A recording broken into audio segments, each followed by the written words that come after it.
When you hear Albania, you might picture the Balkans. But there was another Albania, far older, hidden in the Caucasus Mountains. This is the story of Caucasian Albania, a kingdom lost to time, whose memory lingers only in scattered ruins and ancient chronicles. Imagine a land of deep valleys, roaring rivers and snow-capped peaks, a home to dozens of tribes, each with its own language and traditions.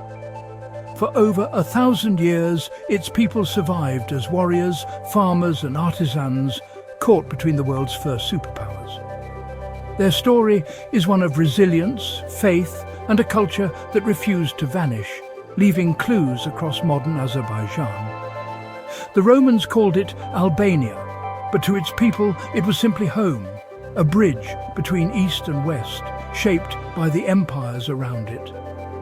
To understand this lost kingdom is to glimpse the forces that shaped our world: religion, conflict, and the enduring power of identity.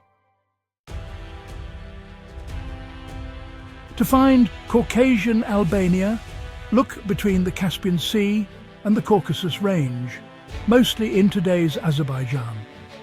In ancient times, this was a crossroads where trade, armies and ideas collided, bordered by Persia, Rome and Armenia.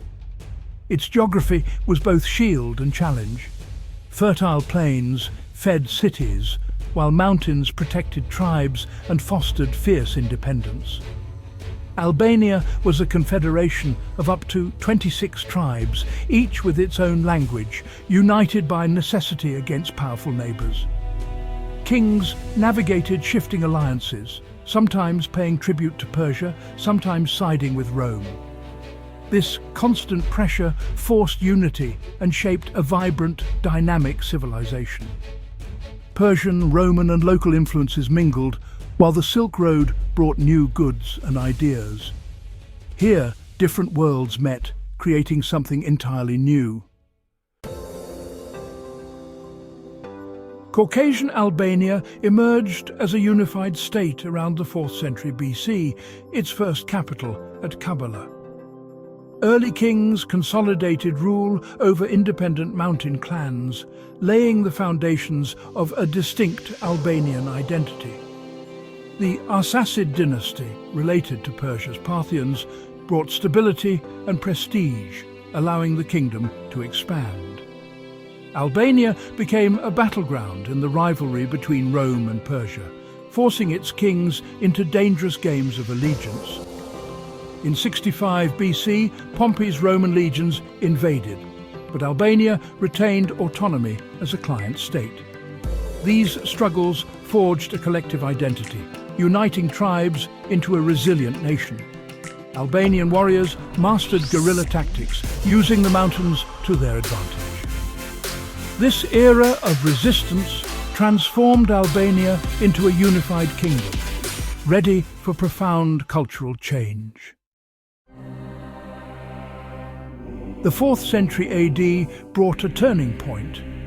King Urnaya adopted Christianity, aligning Albania with Armenia and Byzantium. This was both a spiritual and political move, uniting tribes under a single faith and resisting Persian Zoroastrian influence. An independent Albanian church emerged, symbolizing national sovereignty. Churches and monasteries appeared across the land, blending Christian and local traditions. Conversion wasn't easy. Many mountain tribes clung to old beliefs, and missionaries faced danger spreading the new faith. The story of Saint Elisha founding the first church at Kish became a foundational legend. Christianity sparked a cultural renaissance, setting the stage for Albania's greatest achievement, its own alphabet. One of Caucasian Albania's greatest legacies is its lost alphabet, created in the 5th century by Mesrop Mashtots and Bishop Benjamin. This script allowed Albanians to translate religious texts into their own language, strengthening their church and identity. For centuries, the alphabet vanished, known only from Armenian texts, until its rediscovery in 1996 in a palimpsest at Sinai's St. Catherine's Monastery. The 52-letter Gargarian alphabet proved Albania's literary sophistication and confirmed ancient accounts. Its rediscovery opened a window into a lost world, showing that Albania was more than a collection of tribes. It was a cultured civilization. The alphabet became a symbol of resilience, preserving identity against powerful neighbours. It empowered the Albanian church and fostered a unique literary tradition. Even after centuries of silence, the script's return proved the enduring voice of a lost kingdom. Albania's golden age came under King Vatican the Pious in the late 5th and early 6th centuries. A devout Christian, Vatican promoted faith, learning and justice, stamping out paganism and supporting church construction. He encouraged the use of the Albanian alphabet, commissioning translations and founding schools. The Council of Aguen, which he convened, established laws uniting church and state, creating a stable society. Vatican's reign became legendary, a time of peace, unity and enlightenment. Sacred sites like Amaras and Gandzasar monasteries are linked to his legacy. This era was a brief but brilliant peak before new invasions cast long shadows.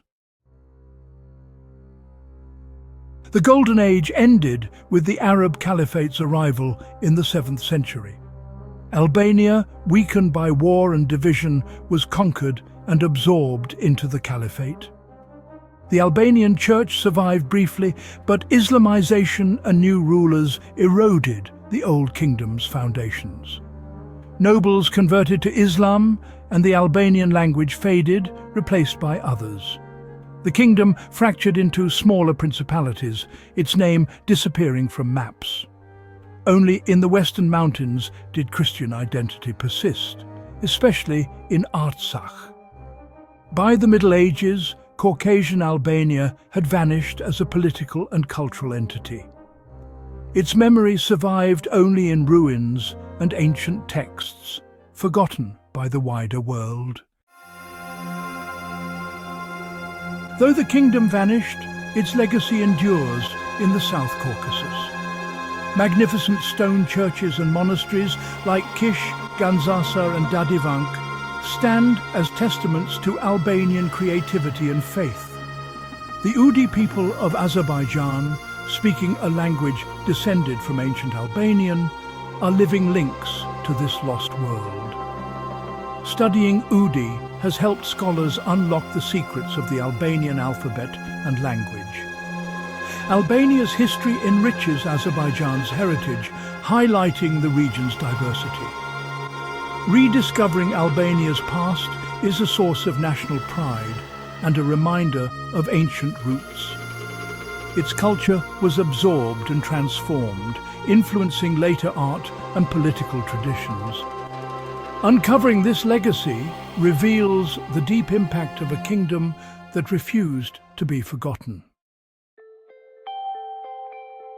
The story of Caucasian Albania is more than a historical curiosity. It's a lesson in memory, identity, and the fragility of civilizations. Once a major player, Albania was swept away, its name and language nearly lost. Its rediscovery shows that the past is never truly gone. It lingers in ruins, rare languages, and forgotten scripts. The work of archaeologists and historians brings lost worlds back to light, enriching our understanding of humanity. Reflecting on Albania's fate reminds us to look for hidden stories in our own world. Lost kingdoms like Albania are woven into our present, their legacies shaping who we are. By seeking them out, we connect with the vast, intricate tapestry of human history.